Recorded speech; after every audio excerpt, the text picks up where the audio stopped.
Жашоодо биз көп суроолорго жооп издейбиз. Бирок дайыма эле туура жоопту таба албайбыз. Кудайдын сөзү биздин ар бир сурообузга жооп берет. Кудайдын адамдарга болгон сүйүүсүнүн далили катары эмнени билишибиз керек? Саламатсыңарбы, урматтуу угармандар? Кудай адамдарды сүйөт дегенде биз эмне жөнүндө ойлонобуз? Дароо эле кайра суроо келет. Кантип деп? Кудай адамды кантип сүйөт? Биз кантип билсек болот? Биз бир гана Кудайдын сүйүүсүн анын бизге берген ыйык жазуулары аркылуу гана биле алабыз. Ыйык Инжил китебинде Римдиктерге жазылган катта 5-бөлүм 8-аятта мындай дейт. Машаяк болсо биз күнөөкөр кезде биз үчүн өлдү. Бул аркылуу Кудай өзүнүн бизге болгон сүйүүсүн далилдеди. Демек Кудай өзүнүн сүйүүсүн далилдеди. Кантип? Өзүнүн куткаруучусун Ыйса Машаякты жерге берүү аркылуу.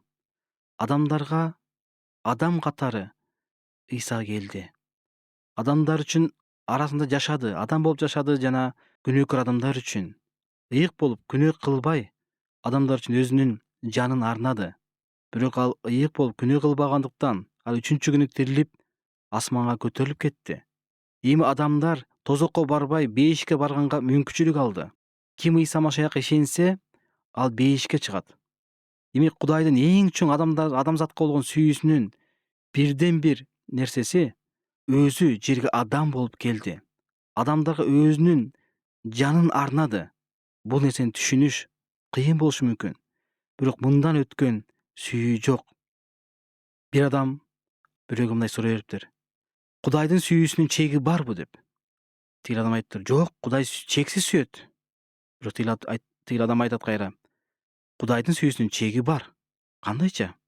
Бул жанагы узун чоюлган пружина сыяктуу.